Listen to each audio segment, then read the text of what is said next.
Assalamualaikum warahmatullahi wabarakatuh. Perkenalkan, kami dari kelompok 4 yang beranggotakan Safina dan Najah dengan NIM 117-2002-024, Reza Aditya 117-2002-026, Salman Al-Farisi 12-029-12004. Kami di sini ingin mempresentasikan hasil tugas kami yang berjudul Cybercrime. Untuk penjelasannya akan dijelaskan di slide selanjutnya.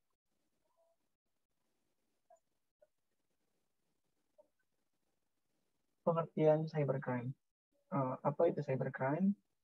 Menurut Organization of European Community Development atau OECD, cybercrime adalah semua bentuk akses ilegal terhadap suatu transmisi data. Itu artinya semua bentuk kegiatan yang tidak sah dalam suatu sistem komputer, termasuk dalam suatu tindakan kejahatan. Secara umum, pengertian cybercrime sendiri memang biasa diartikan sebagai tindak kejahatan di ranah dunia maya yang memanfaatkan teknologi komputer dan jaringan internet sebagai sasarannya. Seperti apa yang telah disebutkan, tindakan cybercrime ini muncul seiring dengan kian gencarnya teknologi digital, komunikasi, dan informasi yang semakin canggih. Jadi kurang lebih pengertian cybercrime ini adalah suatu tindak kejahatan yang dilakukan oleh sekelompok orang atau organisasi di dalam dunia maya melalui jaringan, hardware, ataupun software seperti itu. Lalu selanjutnya ada jenis-jenis dari cybercrime itu sendiri. Nah, di sini saya ingin menjelaskan 9 jenis cybercrime yang telah diklasifikasikan. Nah, di antaranya sebagai berikut. Yang pertama ada pencurian data. Aktivitas cybercrime yang satu ini biasanya dilakukan untuk memenuhi kepentingan komersil karena ada pihak lain yang menginginkan data rahasia pihak lain. Tindakan ini masuk ke dalam aktivitas kriminal yang menimbulkan kerugian material dan berujung pada kebangkrutan suatu lembaga atau perusahaan. Nah, untuk pencurian data ini tergolong kejahatan yang lumayan berdampak ya, apalagi bisa sampai membuat sebuah perusahaan atau lembaga sampai bangkrut. Untuk contoh kasusnya seperti ketika ada suatu toko online atau ada kasusnya gini, kayak data Facebook yang dicuri oleh orang lain, data Tokopedia, seperti itu. Itu termasuk dalam kasus cybercrime tipe pencurian data. Lalu nomor 2 ada cyberterorisme. Cyberterorisme ini merupakan tindakan cybercrime yang sedang banyak diperangi oleh negara-negara besar di dunia, termasuk di Indonesia. Seperti itu. Lalu selanjutnya nomor 3 maksudnya. Ada carding.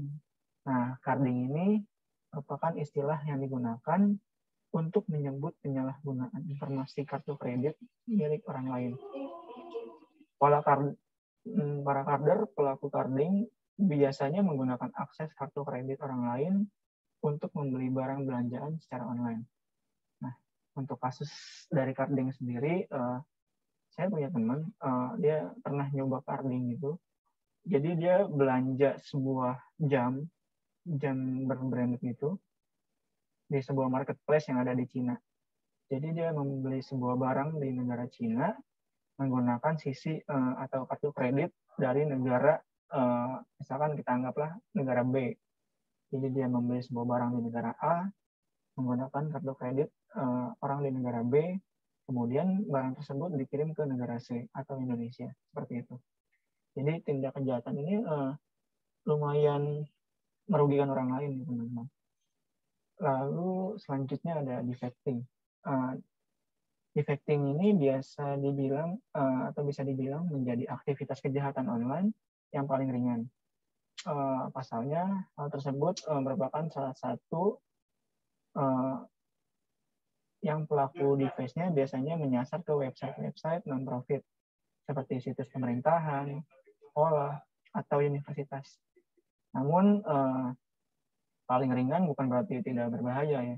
Jadi jika seperti website-website kampus, jika dibobol atau ada sebuah orang yang menyasar ke situ, tetap harus diwaspadai juga.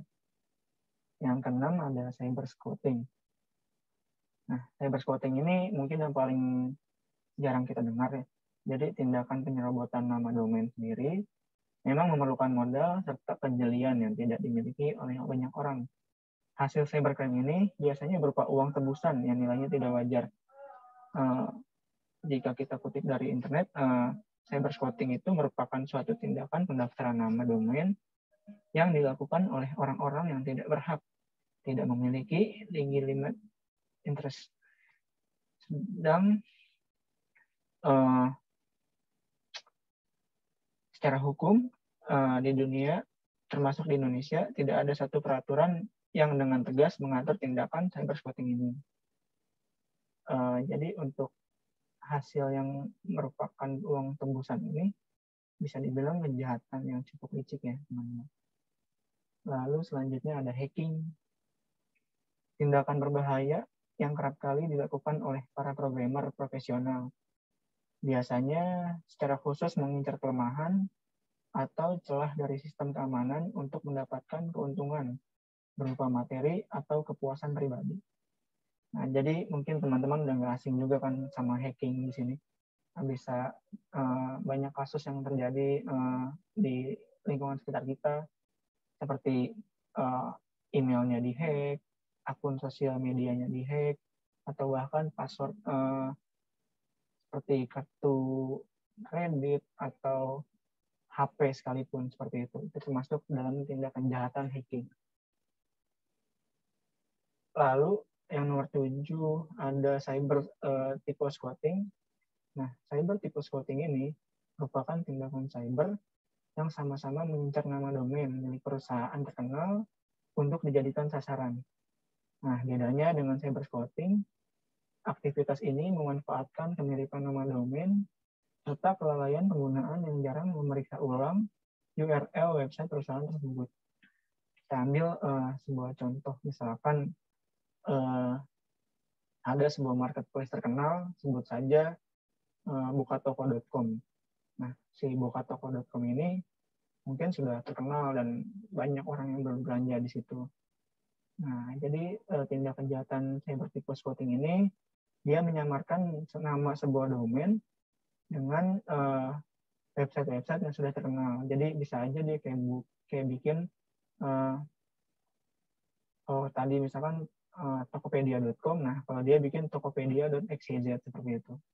Jadi sebagai ngecoh lah gitu, agar website yang dia punya diakses oleh banyak orang. Lalu nomor 8, menyebarkan konten ilegal. Menyebarkan konten ilegal yang melanggar undang-undang menjadi kasus cybercrime paling banyak diperhatikan. Pasalnya, aktivitas ini biasanya melibatkan tokoh terkenal atau konten yang mampu memancing kontroversi. Nah, untuk konten-konten ilegal ini banyak juga dijumpai di internet, seperti kasus-kasus penipuan, kasus-kasus asusila, atau kasus-kasus pemerasan seperti itu. Lalu yang terakhir ada malware. Malware ini harus diwaspadai karena jika tidak, komputer atau website yang Anda punya bisa mengalami kendala. Secara umum, malware terdiri dari beragam jenis. Ada virus Trojan horse, adware, worm, browser hijacker, dan lain sebagainya. Jadi, jenis-jenis dari virus malware ini bisa dibilang banyak ya teman-teman. Seperti itu. Selanjutnya, bentuk cybercrime akan dijelaskan oleh teman saya. Untuk waktu dan tempat, dipersilakan. Di sini bentuk cybercrime itu ada 5 bentuk atau metode dalam melakukan cybercrime. Di antaranya sebagai berikut. Yang pertama itu ada sniffing. Nah, sniffing itu adalah sebuah bentuk kejahatan di dunia maya, di mana si penulis ini secara sengaja atau tidak sengaja mencuri nama pengguna dan kata sandi orang lain, seperti membobol sandi di dalam akun milik kita atau milik orang lain. Penulis ini kemudian dapat menggunakan akun korban untuk melakukan penipuan atas nama korban atau untuk merusak dan menghapus data korban. Terus yang kedua ada destructive device. Destructive device ini adalah sebuah program atau perangkat lunak yang berisi virus yang bertujuan untuk merusak atau menghancurkan data di komputer korban. Beberapa yang termasuk dalam program ini adalah worms, Trojan horse, nukes, email bombs, dan lain-lain. Di yang ketiga ada password cracker. Password cracker ini adalah sebuah tindakan untuk mencuri kata sandi pengguna lain dengan program yang dapat membuka eksklusif kata sandi. Password cracker ini digunakan untuk membobol akun, untuk digunakan atau dibobol dengan tidak baik. Tindakan ini juga sering dilakukan untuk menonaktifkan sistem keamanan yang dilindungi kata sandi. Yang keempat ada distributed denial of service. Ini adalah sebuah serangan yang prioritas atau penyerangan di komputer atau server di internet. Serangan di DOS ini menggunakan sumber daya yang ada pada komputer atau server sampai mereka tidak dapat lagi menjalankan fungsinya dengan benar. Yang terakhir ada spoofing. Spoofing ini adalah pemalsuan data atau identitas seorang sehingga peretas dapat mengakses jaringan komputer sebagai pengguna sebenarnya. Next.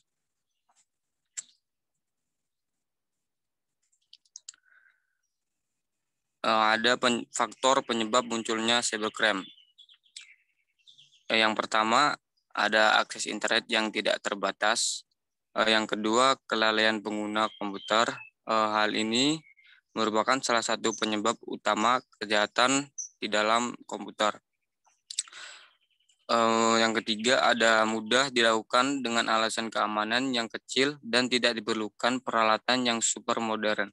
Walaupun kejahatan komputer mudah untuk dilakukan, tetapi akan sulit untuk melacaknya. Yang keempat, para pelaku merupakan orang yang pada umumnya cerdas, mempunyai rasa ingin tahu yang besar, dan fanatik akan teknologi komputer. Pengetahuan pelaku kejahatan komputer tentang cara kerja sebuah komputer jauh di atas operator komputer. Yang kelima, ada sistem keamanan jaringan yang lemah, kurangnya perhatian masyarakat. Masyarakat yang penegak hukum saat ini masih memberi perhatian sangat besar terhadap kejahatan konvensional. Pada kenyataan pelaku kejahatan komputer masih terus melakukan aksi kejahatannya. Next. Sistem perundangan mengenai cybercrime. Undang-Undang Nomor 19 Tahun 2016 tentang Informasi dan Transaksi Elektronik yakni sebagai berikut. Yang pertama, ada tindakan yang melanggar kesusilaan, itu terdapat dalam pasal 27 ayat 1 Undang-Undang Nomor 11 Tahun 2008. Yang kedua, ada perjudian online diatur dalam pasal 27 ayat 2.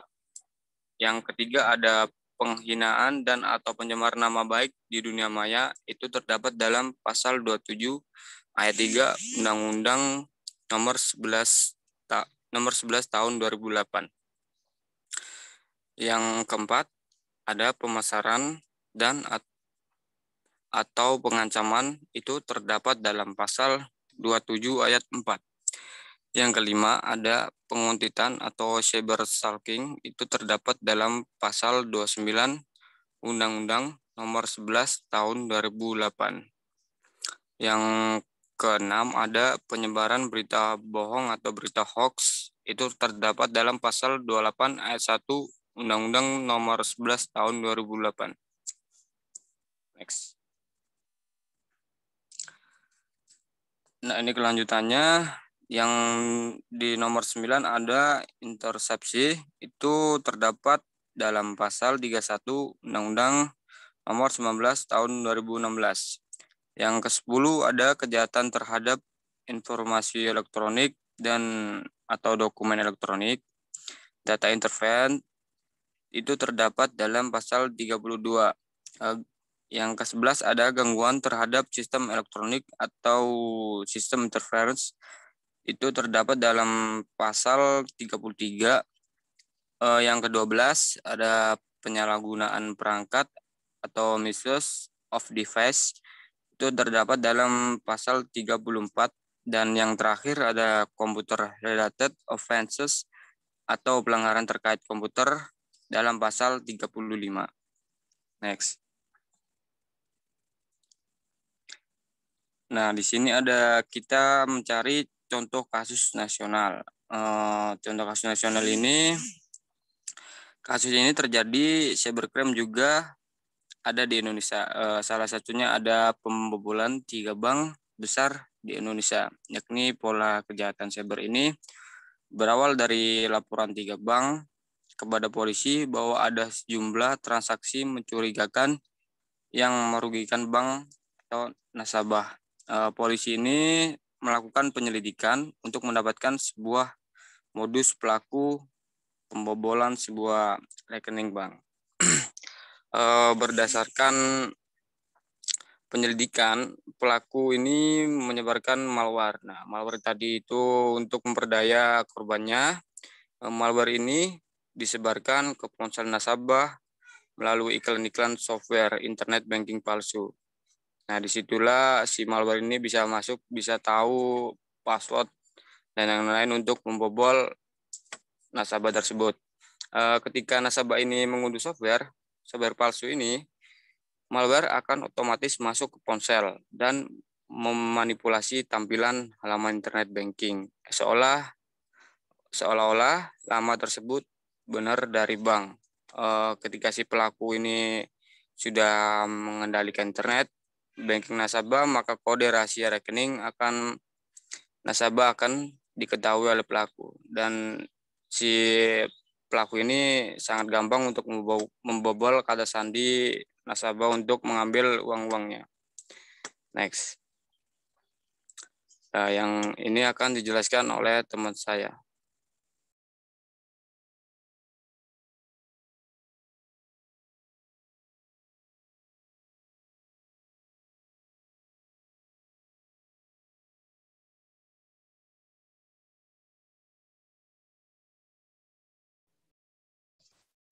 Halo, Vin. Contoh kasus internasional. Berbagai kasus serangan cyber tidak hanya terjadi di Indonesia saja, namun juga di negara lain. Bahkan beberapa di antaranya menimbulkan kerugian yang cukup besar, salah satunya adalah Yahoo Data Breach. Kasus cybercrime yang dialami oleh Yahoo menjadi salah satu pelanggaran data terbesar yang pernah terjadi.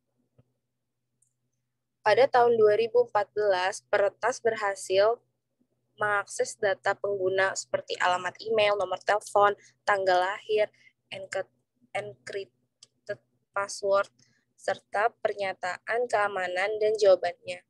Serangan ini membawa dampak pada 500 juta akun pengguna. Meskipun demikian, Yahoo meyakinkan pengguna bahwa data perbankan tidak berpengaruh dan menyarankan kepada pengguna untuk segera mengubah password yang digunakan. Kasus ini sebenarnya bukan kasus pertama yang dialami oleh Yahoo. Pada tahun 2012, sebanyak lebih dari 4 juta password juga telah dicuri oleh peretas. Next. NASA dan Departemen Pertahanan Amerika Serikat. Kasus cybercrime ini terjadi pada tahun 1999 yang dilakukan oleh peretas berusia 15 tahun bernama Jonathan James. James berhasil menembus komputer divisi Departemen Pertahanan Amerika Serikat yang memasang backdoor pada servernya. Hal ini memungkinkan peretas untuk mencegat ribuan email internal dari berbagai organisasi pemerintah, termasuk nama pengguna dan kata sandi untuk berbagai komputer militer. Dengan data pengguna tersebut, James dapat mencuri software NASA yang dikabarkan memiliki nilai sekitar 1,7 juta dolar. Karena tindakannya tersebut, James ditangkap dan dijatuhi hukuman. Next. Cara mencegah cybercrime. Yang pertama, membuat undang-undang. Agar tindakan cybercrime tidak semakin merajalela adalah dengan membuat peraturan yang dimaksudkan ke dalam undang-undang. Menegakkan hukum nantinya bakal membuat para pelaku cybercrime berpikir panjang sebelum melakukan tindakan kriminal karena dasar hukumannya jelas. Di Indonesia, aturan mengenai cybercrime saat ini menginduk pada Undang-Undang ITE. Namun sayangnya pola penindakannya masih belum maksimal dan seringkali terkesan dipaksakan. Yang kedua, membentuk lembaga penanganan khusus. Anda tentu tidak asing dengan divisi cybercrime Mabes Polri. Nah, saat ini kita memerlukan lembaga khusus seperti itu untuk menangkal, menyelidiki potensi terjadinya tindak kejahatan di ranah digital. Beberapa negara tercatat sudah mulai menerapkan konsep ini dengan membentuk lembaga khusus yang menangani persoalan cybercrime. Kendati demikian, hal tersebut hanya akan efektif jika diterapkan oleh banyak negara, sehingga tidak ada celah bagi pelaku cybercrime dimanapun mereka berada. Next. Memperkuat sistem. Pengamanan sistem menjadi benteng pertama yang bisa kita andalkan untuk menghindari potensi cybercrime. Untuk mengamankan sistem secara mandiri, Anda bisa menambahkan beberapa add-on seperti sertifikat SSL pada website, antivirus komputer, hingga melakukan pengamanan fisik pada jaringan yang memproteksi server. Terlepas dari itu, jika Anda memiliki website bisnis, pastikan menggunakan layanan VPS Indonesia. VPS Indonesia adalah virtual private server dengan lokasi server di Indonesia. Layanan hosting berbasis virtualisasi di mana resource RAM dan CPU didedikasikan pada virtual machine. VPS Indonesia dari keywords.com yang sudah dibekali berbagai teknologi masa kini. Alhasil, kejahatan cybercrime dapat seperti malware atau defensing lebih bisa diminimalkan. Next.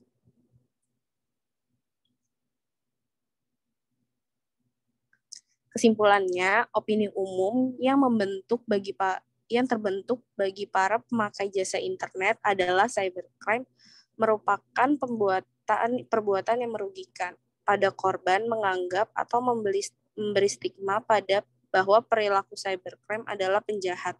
Modus operasi di cybercrime sangat beragam dan terus berkembang sejalan dengan teknologi. Tetapi jika diperhatikan lebih seksama, akan terlihat bahwa banyak di antara kegiatan-kegiatan tersebut memiliki sifat yang sama dengan kejahatan-kejahatan konvensional. Perbedaan utamanya adalah kejahatan cybercrime melibatkan komputer dalam pelaksanaannya. Kejahatan-kejahatan yang berkaitan dengan kerahasiaan, integritas, dan keberadaan data dan sistem komputer perlu mendapat perhatian khusus, sebab kejahatan-kejahatan ini memiliki karakter yang berbeda dari kejahatan-kejahatan konvensional. Next. Sistem perundang-undangan di Indonesia belum mengatur secara khusus mengenai kejahatan komputer melalui media internet. Beberapa peraturan yang ada baik yang terdapat di dalam KUHP maupun di luar KUHP untuk sementara dapat diterapkan terhadap beberapa kejahatan, tetapi ada juga kejahatan yang tidak dapat diantisipasi oleh undang-undang yang saat ini berlaku.